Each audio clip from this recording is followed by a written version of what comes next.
السلام علیکم ورحمۃ اللہ وبرکاتہ۔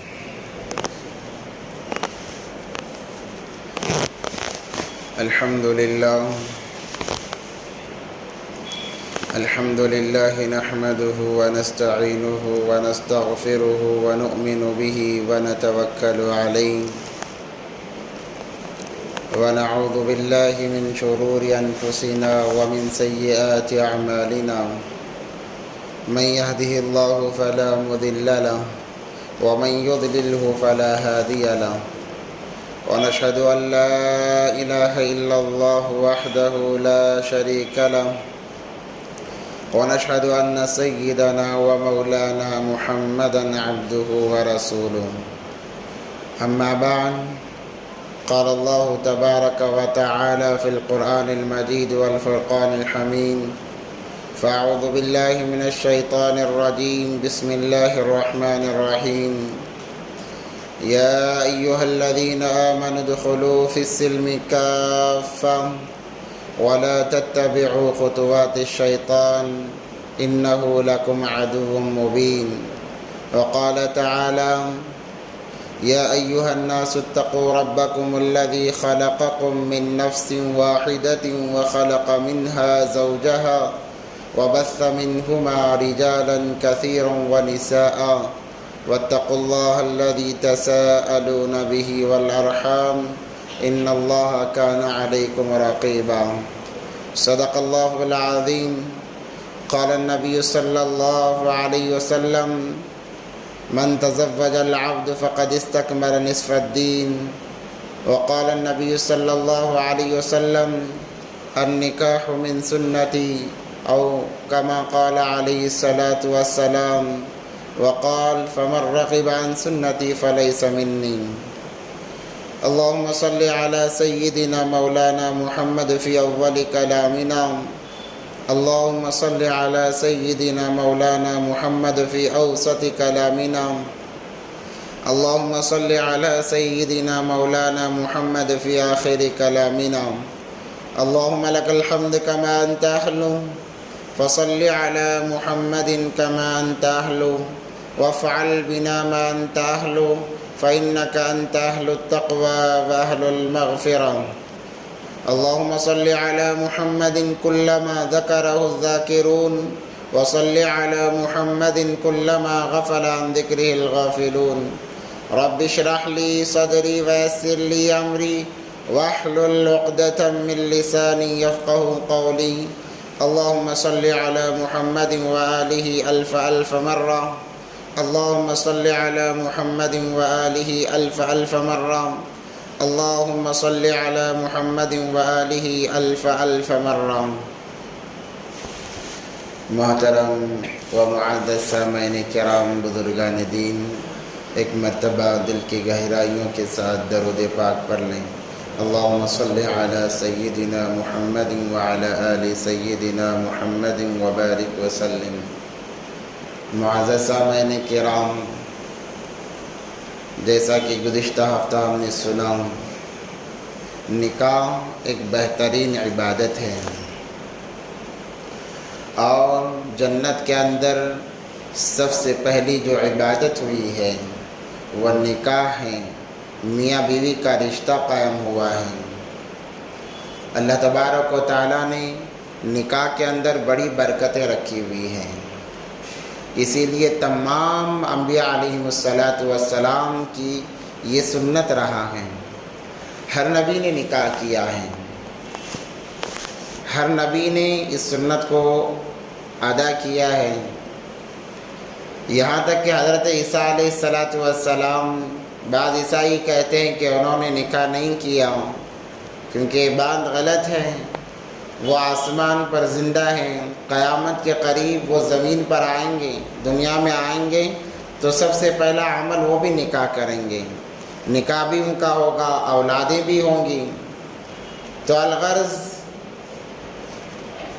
میاں بیوی کا جو تعلق ہے، جو رشتہ ہے، یہ بڑا پاکیزہ، بڑا عمدہ، بڑا مبارک عمل ہے. جو انسان اس سے جڑ جاتا ہے اللہ تبارک و تعالیٰ اسے کامیابیوں کی راہوں پر ڈال دیتے ہیں۔ بعض لوگ یہ سمجھتے ہیں کہ نکاح کرنے سے انسان غریب ہو جاتا ہے۔ ایسا نہیں ہے، چونکہ نبی پاک صلی اللہ علیہ وسلم نے فرمایا ہے نکاح کو عام کرو، نکاح کو عام کرو، اس لیے کہ یہ تمہارے فقر کو دور کرے گا، تمہاری غریبی کو دور کرے گا۔ ایسا پاکیزہ یہ عمل ہے، ایسا مبارک یہ عمل ہے۔ میں نے یہ بھی کہا کہ جب دنیا ختم ہو جائے گی جنت کے اندر کوئی رشتہ باقی نہیں رہے گا سوائے میاں بیوی کے رشتے کے، یہ رشتہ وہاں پر بھی باقی رہے گا۔ اسی لیے نبی پاک صلی اللہ علیہ وسلم نے ازدواجی زندگی گزار کر بتایا، نکاح کر کے بتایا۔ 11 نکاح نبی پاک صلی اللہ علیہ وسلم نے کیے ہیں تعلیم دینے کے لیے، وقتاً فوقتاً، اور نکاح کر کے بتایا کہ دیکھو زندگی میں آگے بڑھنا چاہتے ہو، دنیا میں کامیاب ہونا چاہتے ہو، آخرت میں کامیاب ہونا چاہتے ہو، ہر عمل کے اندر میری سنتوں کو لازم پکڑو۔ آج ہم لوگ کامیابی کے لیے بس یہ چاہتے ہیں کہ کسی عمل کو اپنا کر ہم آگے بڑھ جائیں، کسی ٹیکنالوجی کو اپنا کر آگے بڑھ جائیں، فلاں کے طریقے کو اپنا کر آگے بڑھ جائیں، کامیابی حاصل کر لیں۔ مگر میرے بھائیو، اللہ تبارک و تعالیٰ نے فرمایا کامیابی میرے حبیب پاک صلی اللہ علیہ وسلم کے طریقے کے اندر ہے۔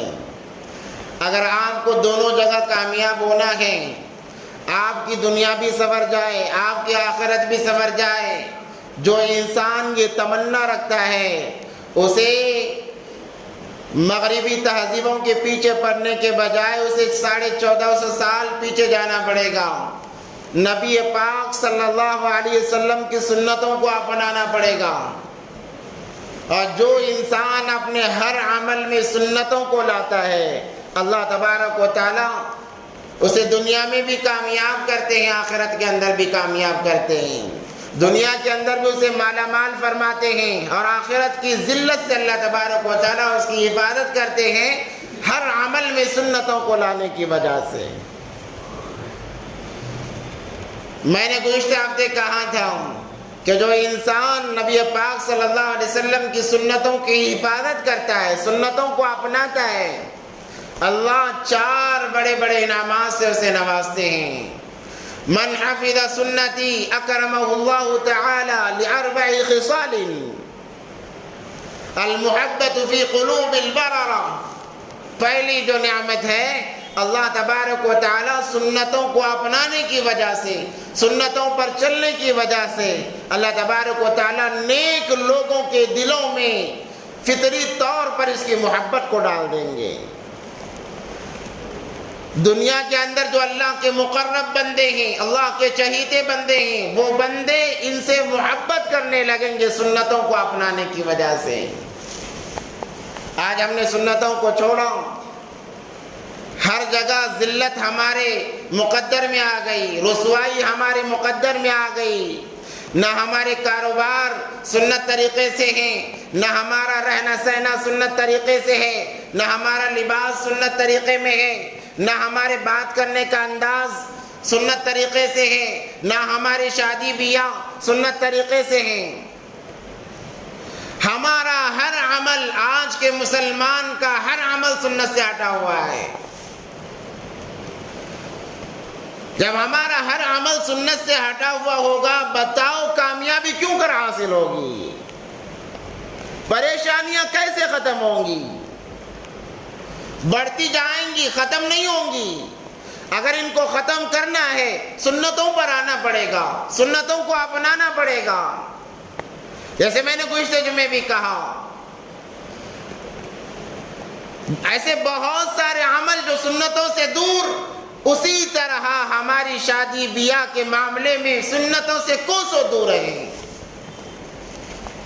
نبی پاک صلی اللہ علیہ وسلم کا فرمان، یا معشر الشباب من استطاع منکم الباءۃ فلیتزوج فإنه أغض للبصر وأحسن للفرج ومن لم يستطع فعليه بالصوم۔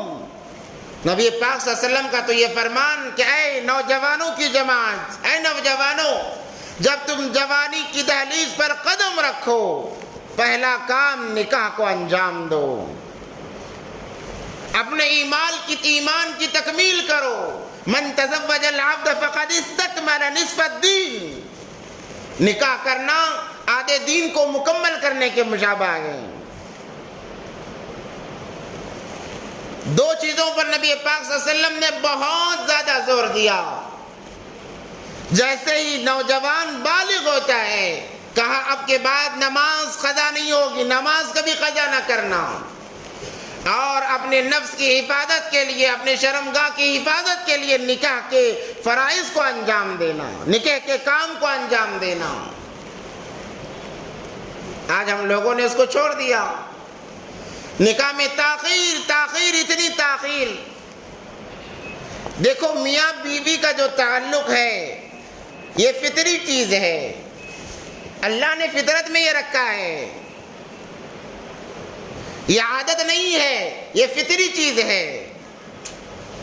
انسان اپنی عادت کو بدل سکتا ہے، فطرت کو نہیں بدل سکتا۔ عادتیں بدلی جا سکتی ہیں، کوششوں پر عادتیں بدل جاتی ہیں۔ کتابوں میں لکھا ہے کہ اگر کوئی یہ کہے کہ میں نے اپنی فطرت کو بدل دیا تو اس کے جھوٹے ہونے کی گواہی دے دو، اور اگر کوئی یہ کہے کہ میں نے ایک پہاڑ کو دوسری جگہ منتقل کر دیا تو اس بات کی گواہی دی جا سکتی ہے کہ یہ کام آسان ہے، مگر فطرت کو بدلنا اس سے زیادہ مشکل ہے۔ مرد اور عورت کا جو تعلق ہے یہ فطری چیز ہے، اللہ نے رکھا ہے، جنسی تعلقات جسے ہم کہتے ہیں۔ آج جب اس طرح سے باتیں بتائی جاتی ہیں، بعض لوگوں کو اشکال ہوتا ہے کہ ارے بھائی یہ کیا باتیں بتانے کی ہیں، یہ انہی باتوں کو ہم نے جانا نہیں جس کی وجہ سے یہ فساد کی جڑ بن چکا ہے۔ ان معاملات میں ہم شریعت سے کوسوں دور ہیں۔ نبی پاک صلی اللہ علیہ وسلم نے تو 11 نکاح کر کے بتائے کہ دیکھو نکاح ایسا کیا جاتا ہے، نکاح کے یہ طریقے ہیں، ان طریقوں کو اپناؤ، تمہارا نکاح پاکیزہ رہے گا۔ جب نکاح پاکیزہ رہے گا زندگی پاکیزہ چلے گی، لڑائی جھگڑے ختم ہو جائیں گے۔ آج ہمارے شادی بیاہ کا حال کیا ہے؟ ایک تو نکاح تاخیر سے، سنت کے خلاف، دوسرا جہیز کی نحوست ہمارے اندر موجود کہ لینے دینے کے بغیر ہمارے نکاح ہوتے ہی نہیں ہیں۔ جب تک لین دین کی بات نہ ہو نکاح کا تصور ہی نہیں ہے، جس کی وجہ سے نکاح تو اتنے مہنگے ہو گئے۔ آج غریبی حالت سے دیکھا جائے ایک معمولی نکاح بھی اگر کرنا ہے 5 سے 10 لاکھ تک کا خرچہ آ رہا ہے۔ اب جو انسان غریب ہے وہ سوچے نکاح کا تو کیا کر کے سوچے گا؟ اب وہ نکاح میں تاخیر کرتا چلا جاتا ہے، جس کی وجہ سے اولاد راستے سے ہٹتی چلی جاتی ہے۔ نکاح کی تاخیر کی وجہ سے اگر کسی کی اولاد گناہ میں ملوث ہوتی ہے اس کا وبال والدین پر بھی پڑتا ہے، والدین بھی شریک ہوتے ہیں اس کے وبال کے اندر، برابر کے شریک ہیں۔ اسی لیے سب سے پہلے نکاح کو آسان بنائیں۔ صحابہ کا کیا دور تھا، کیا مبارک دور تھا۔ حضرت جابر رضی اللہ تعالیٰ عنہ خادم خاص نبی پاک صلی اللہ علیہ وسلم کے بڑے خاص خادم، چند دن نظر نہیں آئے۔ نبی پاک صلی اللہ علیہ وسلم نے پوچھا جابر کہاں تھے، نظر نہیں آئے؟ کہا کہ اللہ کے نبی میں نے نکاح کیا، اس لیے سوچا کہ چند دن اپنی بیوی کے ساتھ گزار لوں۔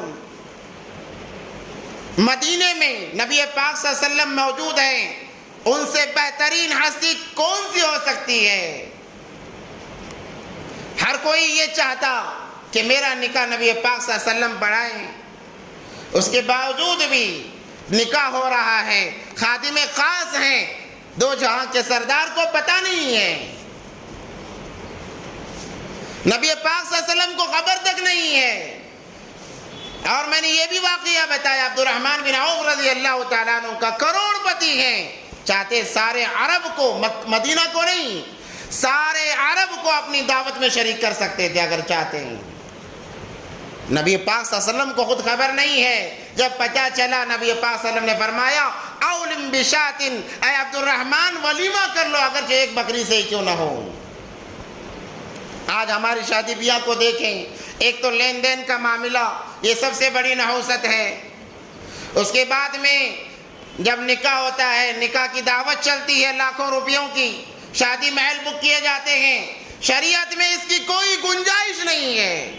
اگر لڑکی کا باپ نکاح کی دعوت سے انکار کرتا ہے تو اسے ذلیل کیا جاتا ہے، اتنی حیثیت نہیں ہے کہ دعوت کرائی جائے۔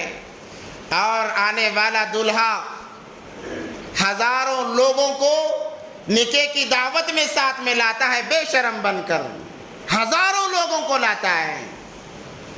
اب بیچارہ باپ کیا کرے، اسے اپنی بیٹی بیاہ کر دینا ہے، وہ رشتہ داروں سے پوچھے گا۔ آج رشتہ داری کا وجود ہمارے اندر سے ختم ہوتا جا رہا ہے، جس کی وجہ سے رشتہ دار ہاتھ اٹھا لیتے ہیں ہمارے پاس کچھ نہیں ہے۔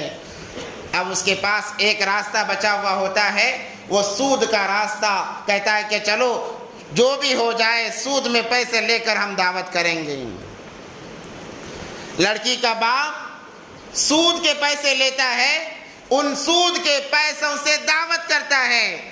اب یہ دلہا بڑے شان و شوکت سے ہزاروں لوگوں کو لے کر کھانے میں آ رہا ہے، بتاؤ کیا یہ کھانا حلال ہے؟ سود کے پیسوں سے بنایا ہوا کھانا اگر مسجد میں بھی بیٹھ کر کھایا جا رہا ہے حرام ہے، یاد رکھیں۔ سود کے پیسوں سے کھایا جانے والا کھانا بیت اللہ کے اندر بیٹھ کر کھایا جائے تب بھی حرام ہے۔ ایک تو نکاح کی دعوت کا کوئی ثبوت نہیں ہے، اس کے باوجود دعوت ہو رہی ہے، اور اس کے ساتھ ساتھ سود کے پیسوں سے وہ دعوت بنائی جا رہی ہے۔ جب نکاح کی ابتدا حرام سے ہو، نکاح کی ابتدا اللہ کی نافرمانی سے ہو، نکاح کی ابتدا سنتوں کو توڑتے ہوئے ہو، ذرا اندازہ لگائیں، ذرا سوچیں، کیا وہ نکاح باقی رہے گا؟ کیا وہ نکاح دور تک چلے گا؟ اب اندازہ لگائیں، سوچیں ذرا تنہائی میں بیٹھ کر۔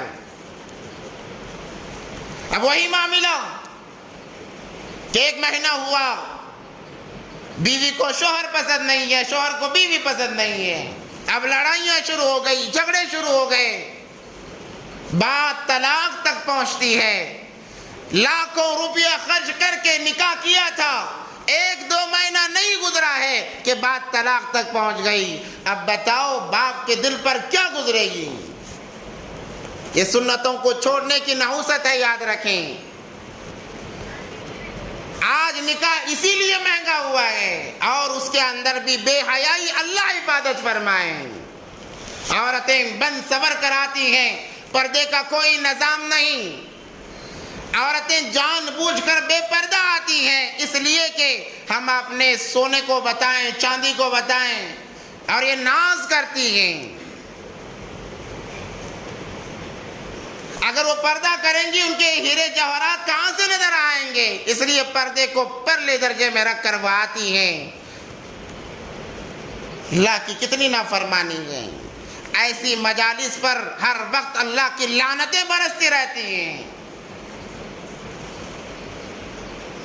آج آپ جا کر دیکھیں شادی ہالوں کے اندر، جہاں پر نکاح کی دعوتیں چل رہی ہوں، ولیمے کی دعوتیں چل رہی ہو، کتنی بے حیائی عام ہوتی جا رہی ہے، کوئی کسی کو پوچھنے والا نہیں۔ شریعت تو کہتی ہے عورت کے لیے بننے سورنے کی اجازت نہیں سوائے اپنے شوہر کے۔ عورت کسی وقت بن سور نہیں سکتی اب سوائے اپنے شوہر کے۔ اپنے شوہر کے لیے ہر وقت بن کر رہے، سور کر رہے، جائز ہے بلکہ ثواب ہے۔ اگر وہ عورت اپنے شوہر کے علاوہ کو سنورتی ہے، سجتی ہے، حرام ہے، یاد رکھیں۔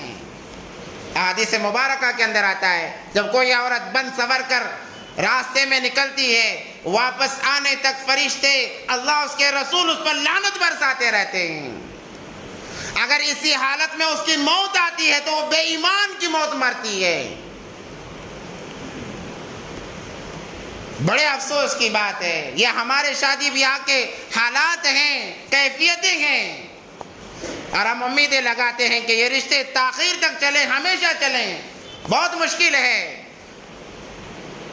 جب تک ہم سنتوں کو نہیں اپنائیں گے۔ آپ نکاح کرو، مساجد کے اندر نکاح کرو، خیر و برکت ہوگی، رحمتیں ہوں گی، برکتیں ہوں گی۔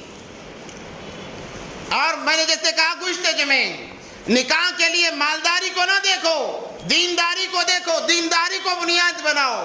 طبرانی کی ایک روایت ہے، نبی پاک صلی اللہ علیہ وسلم نے فرمایا من تزوج امرأة لعزها لم يزده الله الا ذلا ومن تزوجها لمالها لم يزده الله الا فقرا ومن تزوجها لحسبها لم يزده الله الا دناءة ومن تزوج امرأة لم تزوجها الا ليغض بصر او ليحسن فرج او يصل رحم بارك الله لك وبارك الله فيها او كما قال عليه الصلاة والسلام۔ نبی پاک صلی اللہ علیہ وسلم کا فرمان صاف طور پر، واضح طور پر یہ ہے کہ جو انسان اپنے عزت کو بڑھانے کے لیے نکاح کرتا ہے اچھے خاندان کی لڑکی سے، دین کو بنیاد نہیں بناتا ہے، لم یزدہ اللہ الا ذلا، اللہ اسے ایک دن ضرور ذلیل فرمائیں گے۔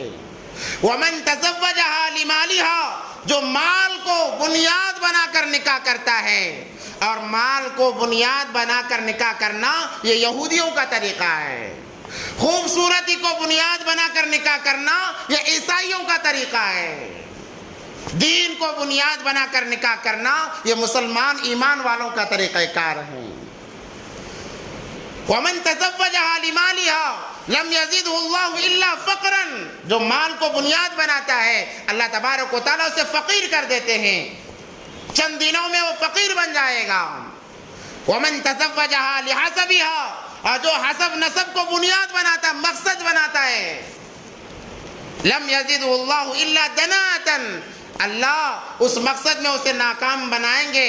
اور جو اس لیے نکاح کرتا ہے کہ میرے آنکھوں کی عبادت ہو، میرے نیت کی عبادت ہو، میرے شرمگاہ کی عبادت ہو، اللہ فرماتے ہیں بارک اللہ فیہا وبارک علیہ فی، اللہ تبارک و تعالیٰ اس کے ہر چیز میں برکتیں عطا فرما دیتے ہیں۔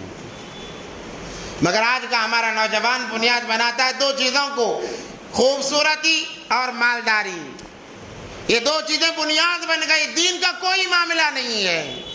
نبی پاک صلی اللہ علیہ وسلم نے فرمایا دین کو بنیاد بناؤ نکاح کے اندر، جب دین کو بنیاد بنائیں گے نکاح آسان ہوگا، لین دین کا معاملہ نہیں ہوگا، نکاح مساجد میں ہوں گی، نکاح کی دعوت نہیں چلے گی۔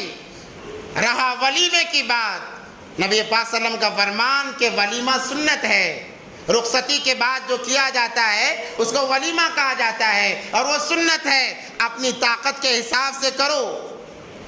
اب ولیمے میں کیا ہوتا ہے، لڑکے والے کہتے ہیں کہ ہمارے طرف کے 1500 لوگ، آپ کے طرف کے 500 سے 1000 لوگ، آدھا خرچہ آپ ڈالو آدھا خرچہ ہم ڈالیں گے،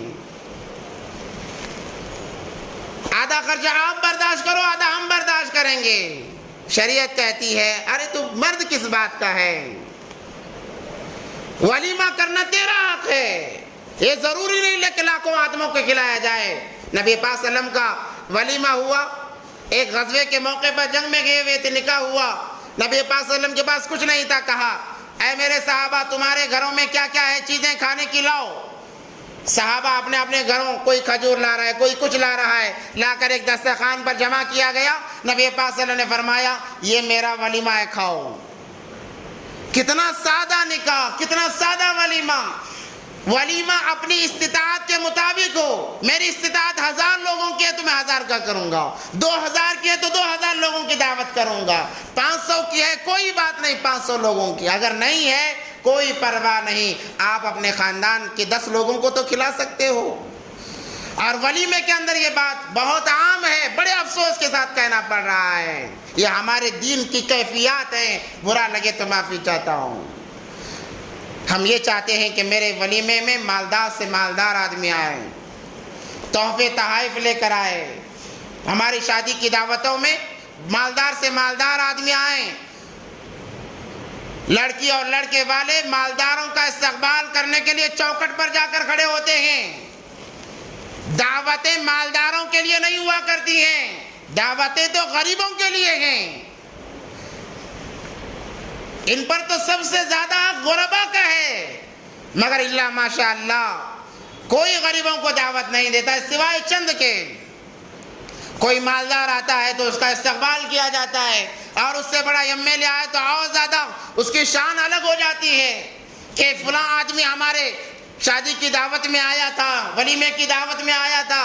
غریبوں کو کوئی پوچھنے والا نہیں ہے۔ علماء فرماتے ہیں تمہاری دعوتیں تب اس وقت تک جائز نہیں قرار دی جائیں گی جب تک اس کے اندر چند غربا بھی موجود نہ ہوں۔ اب ہماری دعوتیں ہو رہی ہیں، غریبوں کو کوئی پوچھنے والا نہیں، یہاں تک کہ جو قاضی صاحب نکاح پڑھاتے ہیں انہیں بھی پوچھنے والا نہیں ہے۔ قاضی صاحب بھی انجان بن کر آنا، انجان بھر کے دعوت کھا کے چلے جانا، انہیں بھی کوئی پوچھنے والا نہیں ہے۔ ہونا تو یہ چاہیے تھا کہ غریبوں کا استقبال کیا جاتا، مالداروں کو نظر انداز کیا جاتا، علماء کا استقبال کیا جاتا، مگر یہاں پر الٹا ہے، مالداروں کا استقبال، غریبوں کو کوئی پوچھنے والا نہیں، علماء کو کوئی پوچھنے والا نہیں۔ یہ ہماری دعوتوں کی کیفیتیں ہیں، تو بتاؤ کہاں سے برکتیں آئیں گی، کہاں سے رونقیں آئیں گی؟ یہ خرابیاں ہیں، ان کو دور کرنے کی ضرورت ہے۔ تو سب سے پہلے نکاح کو آسان بنائیں اور نکاح کو عام کریں۔ جب نکاح میں اتنا خرچہ ہے تو ہر ماں باپ یہ سوچتے ہیں کہ کیسے میں اس خرچے سے بچ جاؤں، کیسے میرے خرچے کے اندر کمی آ جائے۔ اسی لیے بیواؤں کے نکاح کا آج ہمارے معاشرے میں رواج نہیں ہے، یاد رکھیں۔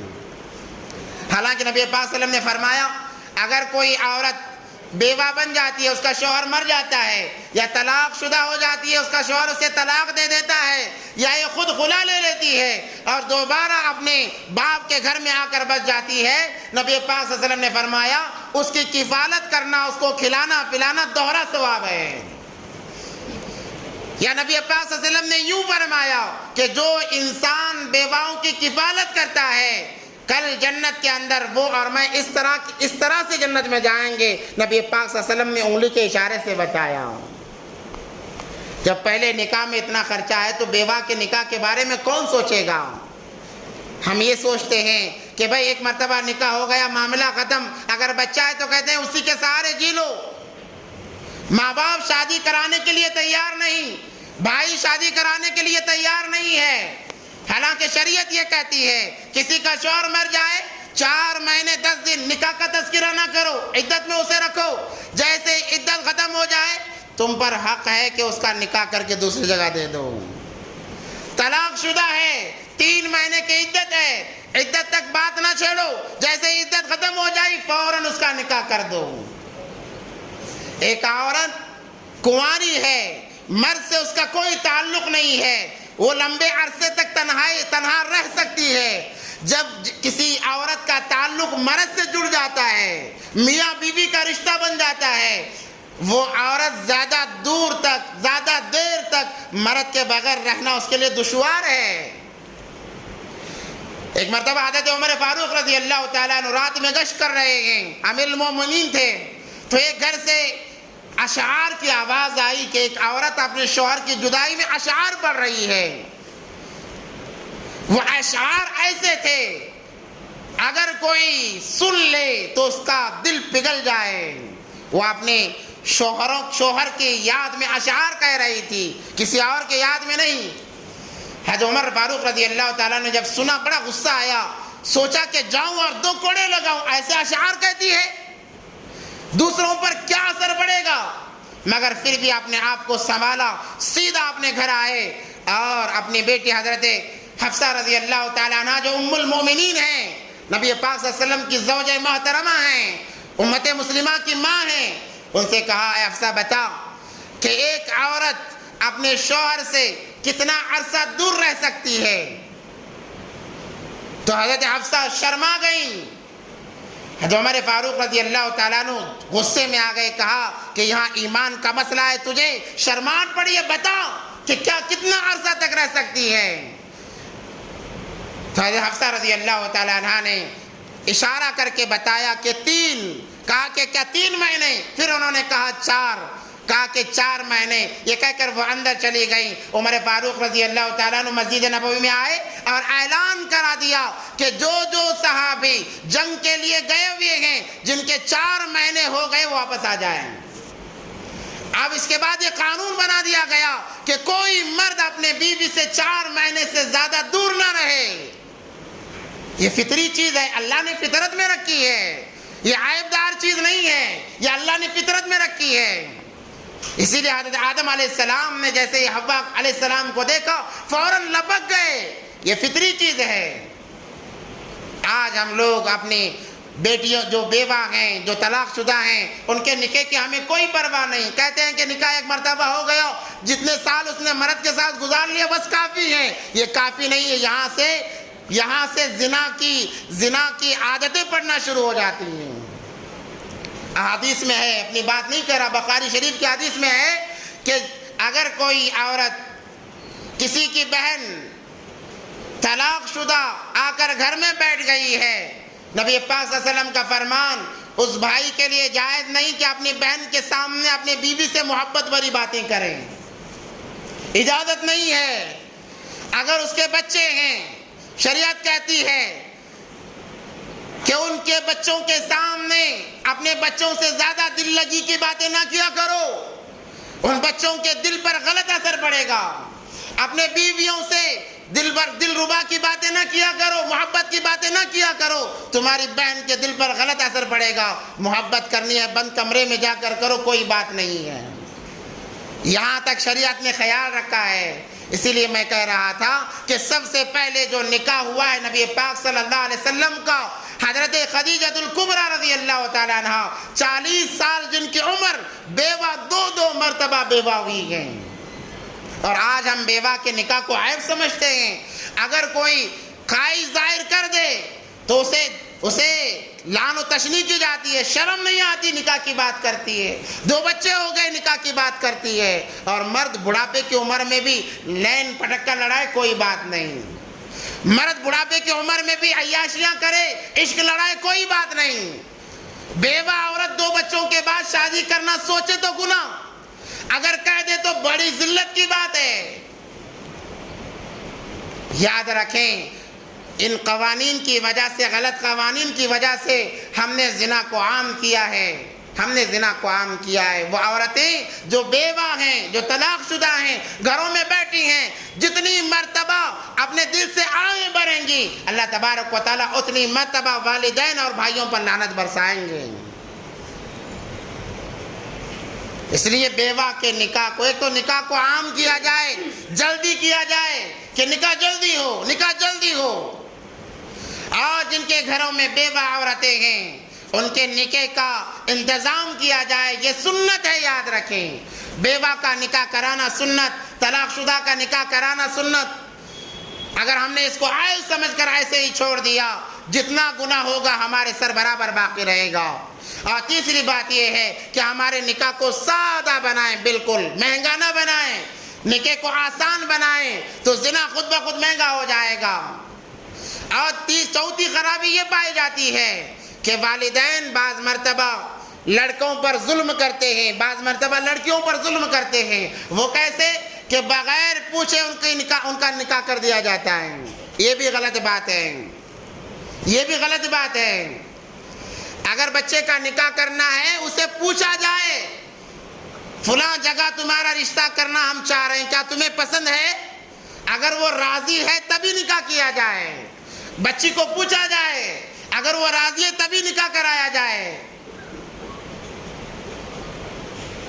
جن کے صدقے میں کائنات بنائی گئی، 2 جہاں کے سردار حضرت محمد مصطفیٰ صلی اللہ علیہ وسلم، جب اپنی بیٹی کا نکاح حضرت فاطمہ الزہرا رضی اللہ تعالیٰ عنہ کا جب نکاح کا موقع آیا، اللہ کے نبی پاک صلی اللہ علیہ وسلم نے فاطمہ الزہرا رضی اللہ تعالیٰ عنہ کو سامنے بلایا اور بٹھایا اور پوچھا ہے کہ بیٹی بتا میں نے تیرا رشتہ، میں نے ارادہ کیا ہے کہ تیرا رشتہ علی سے کر دوں، کیا تو راضی ہے؟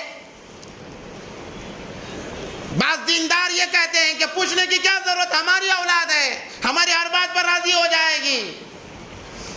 اولاد آپ کی ہے، زندگی ان کی ہے، یاد رکھیں، ان کی زندگی کو خراب نہ کریں۔ اولاد ظاہر آپ کی ہے مگر زندگی ان کی ہے، تو ان سے پوچھا جائے۔ خود نبی نے پوچھا ہے صلی اللہ علیہ وسلم نے،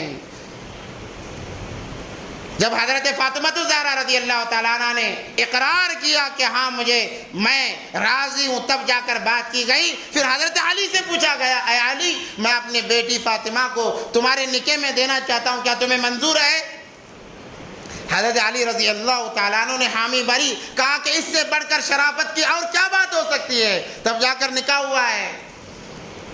بعض جو دیندار خاندان والے اپنے آپ کو سمجھتے ہیں، کہتے ہیں کہ بھئی ہماری بچی ہمارے ہر فیصلے پر راضی ہے، یہ بہت بری بات ہے اور شریعت کے خلاف ہے، یاد رکھیں۔ شریعت تو کہتی ہے کہ پوچھو، ایک مرتبہ دکھاؤ، تعلق ہو جائے تاکہ دیکھ لیں جس کے ساتھ زندگی گزارنی ہے وہ انسان کیسا ہے۔ شریعت تو یہ حکم دیتی ہے۔ اس کے اندر بھی ہم بہت بڑی کاہلی کا مظاہرہ کرتے ہیں، جس کی وجہ سے نوبت طلاق تک پہنچتی ہے، خلا تک پہنچتی ہے۔ ان تمام چیزوں سے اگر انسان بچے اور ان تمام چیزوں میں سنت کو لائے، اس کی زندگی دنیا میں بھی کامیاب ہو انسان اور آخرت کے اندر بھی کامیاب۔ میں نے شروع میں ایک حدیث پڑھی تھی، من حفظ سنتی اکرمہ اللہ تعالی فی 4 خصال، 4 چیزوں کی وجہ سے اللہ اس کا اکرام کریں گے۔ المحبت فی قلوب البررہ، سب سے پہلے نیک لوگوں کے دلوں کے اندر اللہ محبت ڈالتے ہیں، دعا کرانے کی ضرورت نہیں، وہ خود دعا میں تمہیں یاد رکھیں گے۔ دوسری نعمت والحیبۃ فی قلوب الفجرہ، نافرمانوں کے دلوں میں انسان اللہ سنتوں کو زندہ کرنے والے کا رعب ڈال ڈالتے ہیں کہ اس کے دل پر رعب پڑتا ہے، اس کے دل میں خوف پیدا ہوتا ہے۔ والحیبۃ فی قلوب الفجرہ والسعۃ فی الرزق، اللہ تبارک و تعالیٰ رزق کے اندر وسعت عطا فرما دیتے ہیں، رزق کی تنگی سے وہ ہمیشہ محفوظ رہے گا، روزی کے لیے کبھی پریشان نہیں ہوگا، جس کی زندگی میں سنتیں ہیں، سنتوں پر وہ عمل کر رہا ہے۔ والسعۃ فی الرزق والثقۃ فی الدین، چوتھی نعمت، چوتھا انعام، اللہ اسے دین پر ثابت قدم رکھیں گے، چاہے جیسے حالات آئیں، انسان اپنے دین سے پھرے گا نہیں، وہ اپنے دین پر باقی رہے گا، وہ اپنے دین پر ثابت رہے گا، اور جب اس کی موت آئے گی اس کا خاتمہ دین پر ہوگا، ایمان پر ہوگا۔ یہ 4 انعامات ہیں سنتوں کو اپنانے کی وجہ سے۔ میرے بھائیو، اگر ہم نے سنتوں کو چھوڑا، سنتوں کے علاوہ ہم نے زندگی گزارنی چاہیے، اللہ تبارک و تعالی ہمارے زندگی کے چین و سکون کو چھین لیں گے، اور جس کو ہم اپنی سکون اور راحت کے لیے بیاہ کر کے گھر میں لائے ہیں، وہاں دراریں آ جائیں گی، وہاں دشمنی آ جائے گی، اور بات طلاق تک پہنچے گی۔ طلاق ایک ایسی چیز ہے، اللہ تبارک و تعالیٰ کو سب سے زیادہ ناپسند جو چیز ہے وہ طلاق ہے، جو کہ آج مسلمانوں میں کثرت سے پایا جا رہا ہے۔ شیطان ایک عمل سے بڑا خوش ہوتا ہے، اتنا خوش ہوتا ہے کہ وہ اپنا تاج دوسرے شیطان کو پہنا دیتا ہے، کہتا ہے کہ تو نے بہت اچھا کام کیا ہے۔